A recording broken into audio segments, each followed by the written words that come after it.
Teapot, Tea Time Podcast with Lead. Learners today, leaders tomorrow. Halo, selamat datang di Teapot Tea Time Podcast. Kembali bersama saya, Rifki Akbar, host Teapot episode kali ini. Pada episode kali ini kita akan membahas fenomena di bidang banking and finance. Mendengar kata financing, sudah tentu para pelaku ekonomi ataupun masyarakat secara umum mengetahui adanya mekanisme pembiayaan yang dilakukan untuk berbagai keperluan. Bisa untuk modal usaha, pendidikan, bahkan investasi. Salah satu yang ramai diperbincangkan adalah mekanisme pembiayaan oleh Bank Pengkreditan Rakyat atau BPR. Kenapa mekanisme pembiayaan BPR ini sedang ramai diperbincangkan? Bukan hanya pembiayaan BPR ini dapat jadi solusi bagi permodalan usaha masyarakat, tapi bagaimana BPR sebagai bank dan debitur bisa menjamin pinjaman atau pembiayaan yang diberikan berjalan lancar. Sebab tidak jarang BPR mengalami kredit macet, di mana masyarakat sebagai kreditur gagal membayar pinjaman yang diberikan. Akibatnya, BPR menjadi bangkrut.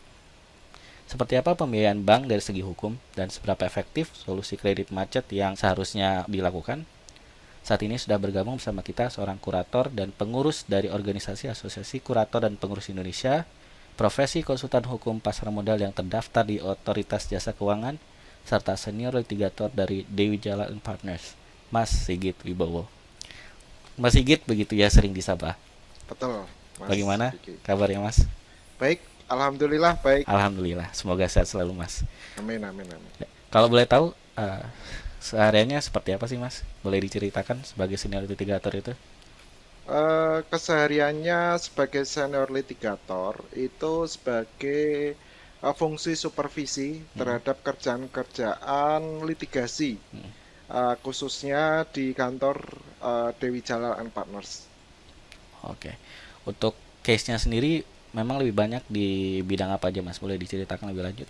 Kebetulan selama menjadi senior litigator banyak perkara-perkara penundaan kewajiban pembayaran utang yang saat itu saya menangani perkara tersebut di Pengadilan Niaga pada Pengadilan Negeri Jakarta Pusat. Mungkin bisa ceritain Mas dikit aja salah satu kasus yang pernah ditangani Mas Sigit. Salah satunya itu perkara PKPU perusahaan minyak.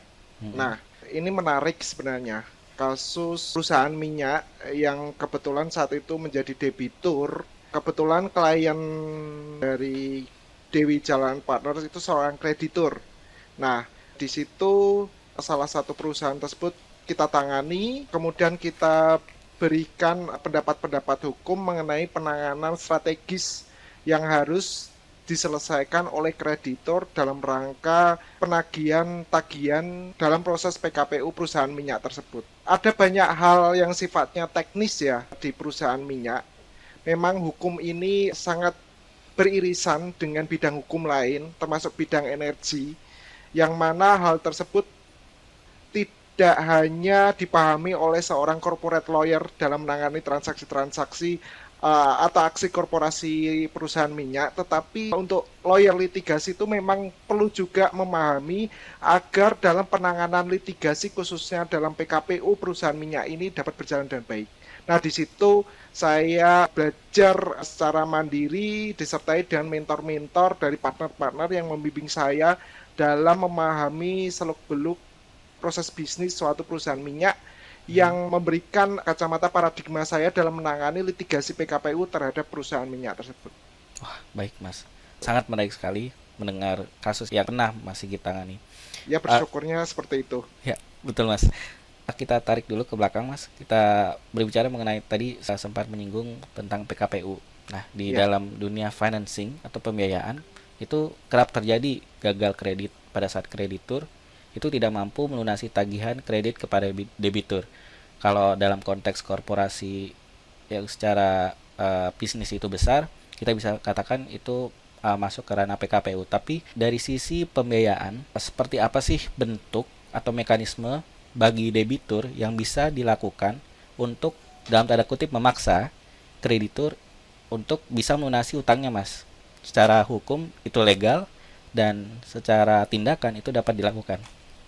Baik, perihal one prestasi ya, ini lebih kepada kembali kepada basic mengenai perikatan di mana kreditur dan debitur melakukan perjanjian utang piutang dan debitur tidak mampu untuk melunasi tagihan kredit kepada kreditur sehingga si debitur itu telah mengalami one prestasi. Itu kembali kepada basic pasal 1238 junto pasal 1243 Kitab Undang-Undang Hukum Perdata. Nah, upaya penyelesaiannya sebenarnya di dalam instrumen sistem hukum kita itu menganut ada penyelesaian secara litigasi maupun non-litigasi. Untuk sistem hukum secara umum itu telah memberikan media untuk menyelesaikan persoalan bila mana debitur telah melakukan one prestasi. Sistem hukum itu memberikan ruang penyelesaian bagi debitur yang diduga telah melakukan one prestasi pembayaran utang. Pertama adalah melalui litigasi, yang kedua adalah jalur non-litigasi. Nah, jalur litigasi ini melalui ada dua hal, baik secara keperdataan itu bisa, perdata ini pun juga dibagi dua, melalui gugatan perdata one prestasi atau mengajukan upaya perdata khusus yang dalam hal ini bisa melakukan permohonan PKPU ataupun kepailitan kepada debitur yang diduga melakukan one prestasi sepanjang memenuhi syarat-syarat yang ditentukan oleh undang-undang. Nah, untuk lainnya, untuk litigasi itu bisa juga bila mana ada unsur dolus malus atau niat jahat dari si debitur, memang sengaja untuk tidak mau membayar hutang atau dengan menyertakan bukti-bukti yang bersifat palsu, itu bisa dilakukan upaya litigasi laporan polisi dengan dugaan tindak pidana penipuan atau pemalsuan surat. Nah, konteksnya untuk non-litigasi itu banyak sekali alternatif penyelesaian sengketa. Yang pertama adalah melalui mediasi, yang kedua melalui arbitrase, lalu ada lagi jalur konsiliasi, kurasa itu salah satunya untuk non-litigasi.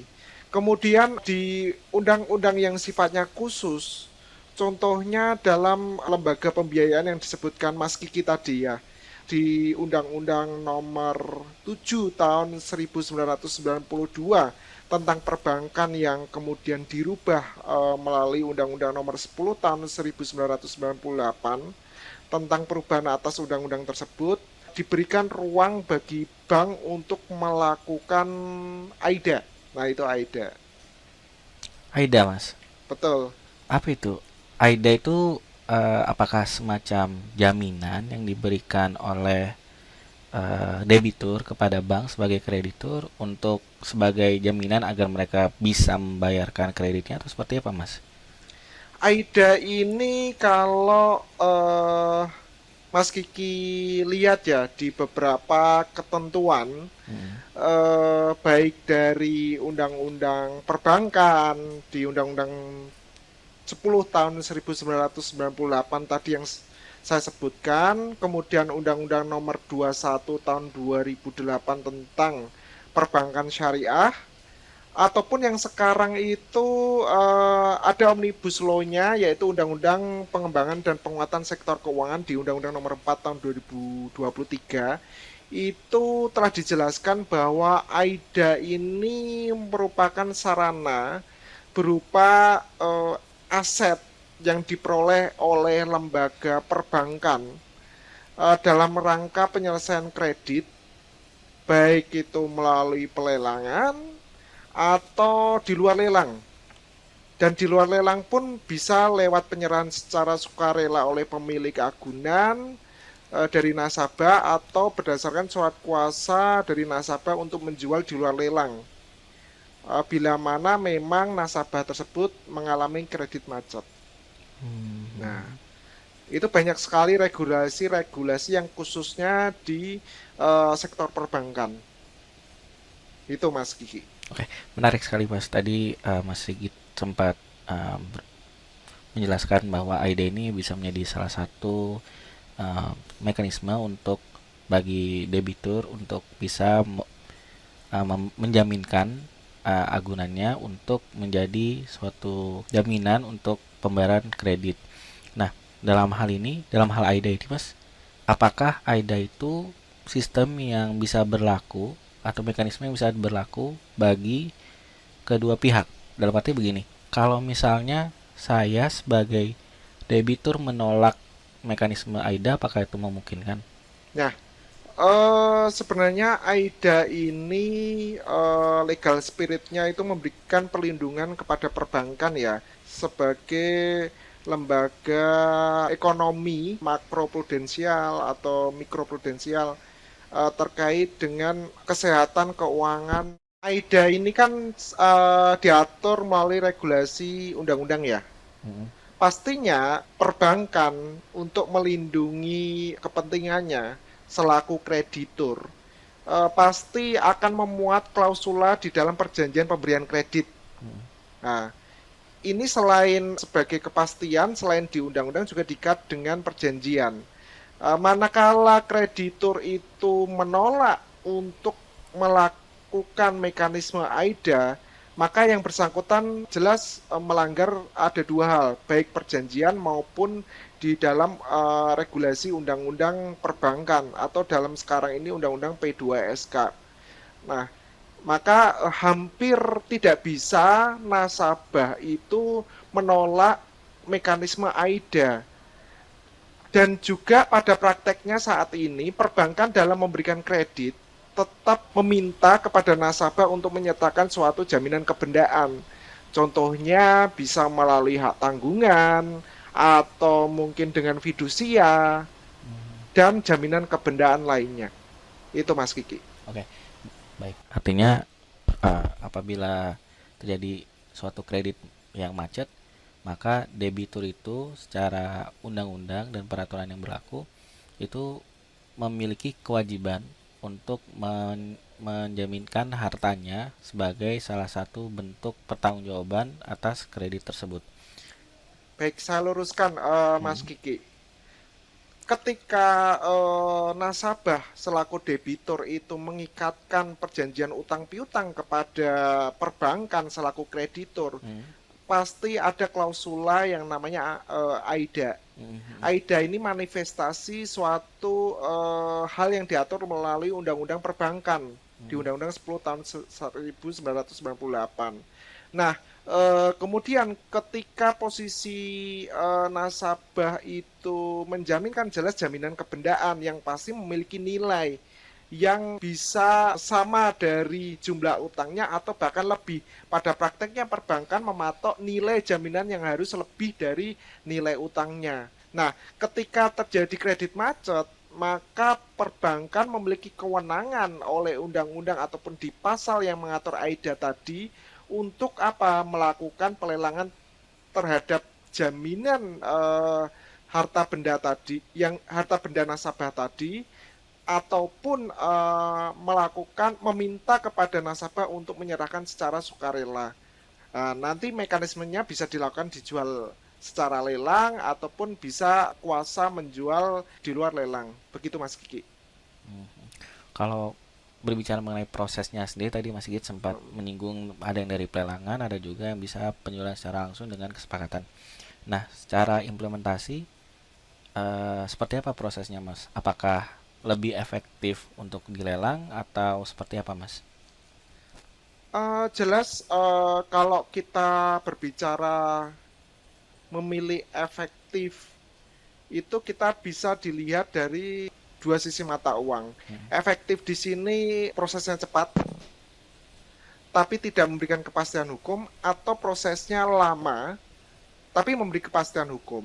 Contohnya seperti ini. Ada mekanisme penjualan secara pelelangan yang diatur di dalam Undang-Undang P2SK ataupun Undang-Undang Perbankan itu jelas memberikan kepastian hukum dan pelindungan hukum bagi nasabah yang akan melakukan penjualan jaminan kebendaan dari nasabah tersebut.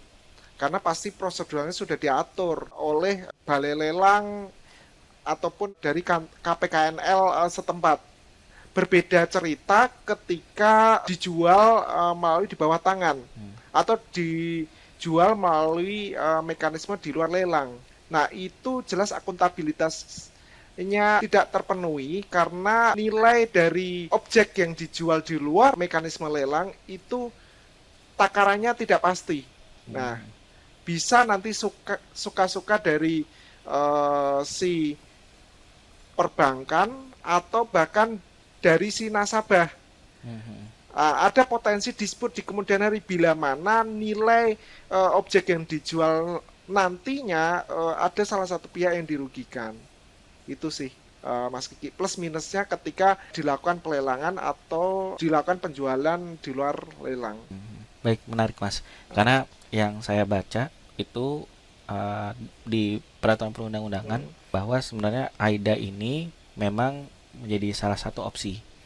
Jadi ketika terjadi suatu kendala kredit macet, maka AIDA bisa menjadi opsi yang kemudian memang ada beberapa plus dan minus, dan salah satunya tadi, salah satu minusnya adalah untuk nilai dari agunannya itu sendiri. Betul. Nah, di sisi lain, apabila objek AIDA ini sudah dijual, apakah ada kewajiban Mas untuk membaliknamakan objek tersebut atau seperti apa prosesnya? Karena kalau seseorang membeli objek AIDA dari perbankan misalnya, dan apabila tidak dibaliknamakan, apakah bisa terjadi potensi dispute?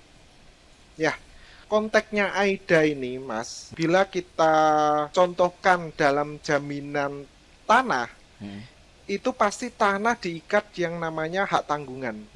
Di dalam Undang-Undang Nomor 4 Tahun 1996, sebelum bank menggunakan jaminan tanah untuk melakukan pengikatan kredit kepada nasabah, terhadap tanah tersebut harus didaftarkan hak tanggungan di kantor pertanahan.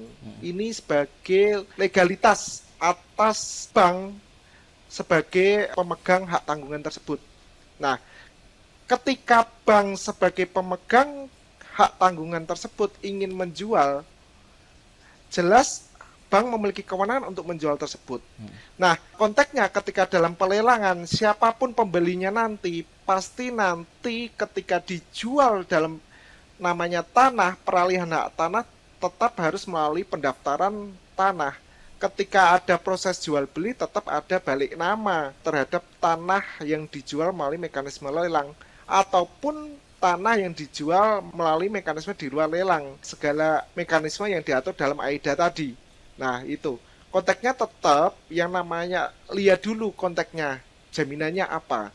Kalau jaminan tanah tetap harus diikuti dengan balik nama sebagai levering kepemilikan atas objek jaminan kepada pemilik yang baru. Nah, kalau konteksnya fidusia pun yang dijaminkan kan tetap benda-benda bergerak yang terdaftar, contoh kendaraan. Ketika ada peralihan kendaraan kepada pemilik baru ketika dilelang ataupun dengan dijual dengan mekanisme non lelang, pasti tetap diikuti dengan peralihan pemilik baru, contoh dengan balik nama BPKB. Nah, itu salah satu contoh bentuk peralihan terhadap objek-objek fidusia yang dilelang ataupun dijual melalui mekanisme non lelang, agar objek kendaraan tersebut dimiliki oleh pembeli secara legal atau mekanisme hukum yang pasti. Seperti itu Mas Kiki. Oke, terima kasih Mas Sigit. Saya jadi membayangkan Mas, apabila seseorang yang baru membeli objek AIDA, kemudian ternyata dia lupa atau tidak membaliknamakan objek tersebut, sehingga pemilik sebelumnya itu menuntut kembali barang atau objek AIDA ini. Nah, itu solusinya seperti apa Mas kalau terjadi hal seperti ini? Apakah ini memungkinkan? Mungkin itu dulu pertanyaannya Mas. Kalau si nasabah itu misal tidak terima dengan nilai jual atas objek yang menjadi jaminan, itu bisa dimungkinkan ketika mekanismenya melalui jual di bawah tangan atau mekanisme non lelang. Artinya apa? Nilai terhadap objek jual beli dari bank kepada pemilik yang baru itu bisa diragukan kebenarannya. Berbeda dengan objek jaminan yang dijual secara lelang. Yang pasti di dalam kantor lelang atau balai lelang itu pasti menerapkan yang namanya bahwa sebelum dilelang terhadap objek jaminan itu pasti diappraisal atau dinilai oleh para penilai publik terdaftar. Nah, dari takaran nilai itu menjadi suatu kepastian bagi para pihak yang sekiranya nantinya menghindari adanya keraguan atas nilai objek jaminan yang dijual tadi. Gitu. Baik Mas, ini intinya AIDA ini bisa menjadi suatu opsi yang win-win solution ya, dalam arti debitur sebagai pihak yang kreditnya macet itu mendapat solusi, sementara bank sebagai pemilik dari pinjaman atau kredit itu bisa mendapatkan kembali anggaran atau biaya yang dia sudah keluarkan untuk kredit tersebut. Nah, mungkin pertanyaan terakhir Mas, seberapa efektif AIDA ini bisa dijalankan dalam penyelesaian sengketa kredit macet? Bagi saya, AIDA ini merupakan sarana ultimum remedium ya. Ketika memang benar-benar nasabah tidak mampu untuk melakukan pembayaran utang-utangnya kepada bank. Nah, AIDA ini menjadi sarana terakhir yang sangat efektif bila mana nasabah memang sudah tidak mampu untuk melakukan pembayaran. Sehingga lembaga AIDA ini sebenarnya memberikan semacam perlindungan hukum bagi perbankan sebagai kreditur yang beritikat baik. Prinsipnya itu sih. Berarti kalau debitur itu memiliki itikat yang buruk, itu seperti apa Mas? Apakah AIDA ini bisa diimplementasikan atau beralih ke cara-cara yang lain? Kalau memang nasabah itu beritikat buruk, justru dengan AIDA ini dirasa sangat efektif untuk begitu. mendapatkan suatu pelunasan hutang-hutangnya dari nasabah yang beritikat buruk itu. Sebenarnya kalau tidak ada lembaga AIDA ini, ketika terjadi kredit macet, padahal bank memiliki fungsi intermediasi, dia memiliki fungsi perputaran uang. Gimana caranya ketika bank itu mengalami gagal bayar kepada nasabah penabung karena ketidaktersediaan dana akibat nasabah-nasabah yang melakukan kredit macet tadi.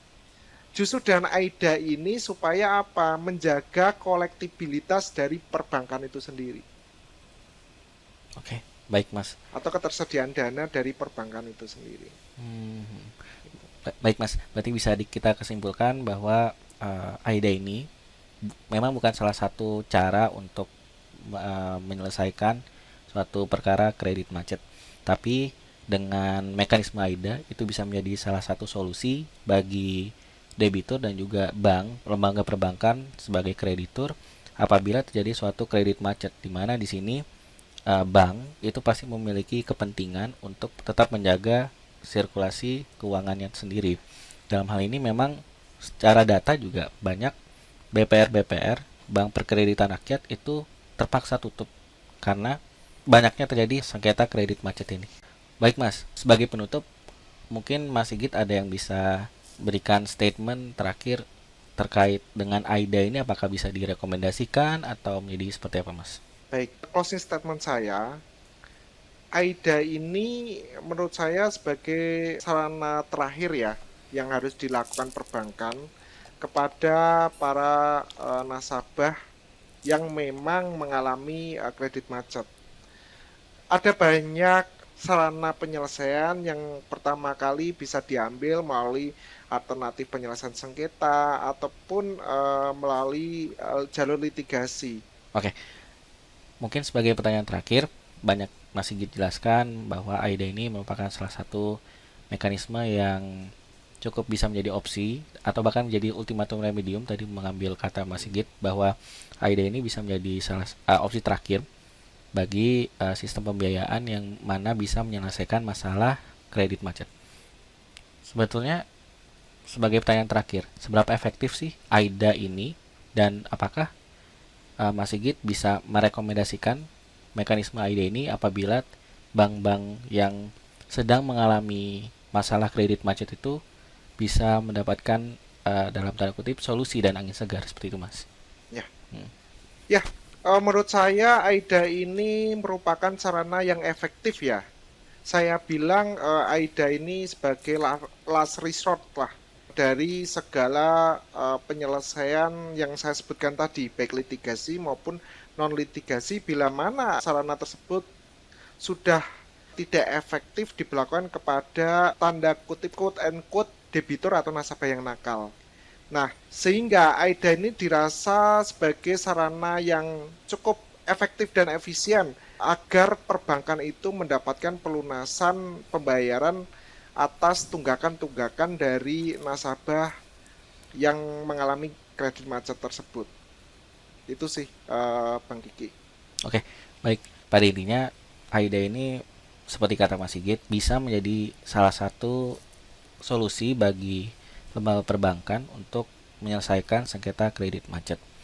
Dan memang dalam pelaksananya banyak bank perkreditan rakyat itu pilot, bangkrut maupun dicabut izinnya karena tidak mampu mengembalikan biaya permodalan yang dikeluarkan atas kredit macet tersebut. Nah, disinilah seperti yang Mas Sigit jelaskan sebelumnya, AIDA itu bisa menjadi solusi. Seperti itu. Baik Mas, semoga podcast ini bisa didengarkan khususnya bagi lembaga-lembaga perbankan yang saat ini mencari solusi atas kredit macet tersebut, dan juga semoga podcast ini bisa bermanfaat untuk ya masyarakat pada umumnya. Baik, terima kasih. Mungkin ada statement terakhir, Mas? Statement terakhir saya ada closing statement terhadap AIDA ini dari dua sisi. Yang pertama, nasabah. Nasabah, jangan sampai jaminan ini dilakukan AIDA. Bayarlah kredit secara tepat waktu karena ini akan berimbas pada kredit skor Anda di Slik OJK. Karena ini nantinya berguna untuk nasabah itu mendapatkan pembiayaan perbankan lainnya. Terus yang bagi perbankan, AIDA ini harapannya sebagai sarana terakhir lah untuk penyelesaian atas tunggakan-tunggakan kredit macet yang dialami oleh nasabah.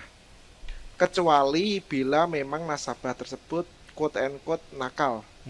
Maka AIDA ini dirasa menjadi sarana yang solutif untuk mendapatkan pemenuhan pembayaran atas tunggakan dari debitur. Begitu Mas Kiki. Baik, sekian podcast pada kesempatan kali ini. Terima kasih Mas Sigit atas waktu yang sudah diluangkan untuk memberikan banyak penjelasan dan ilmu yang sudah diberikan. Sama-sama Mas Kiki. Ya, mari kita tutup podcast ini.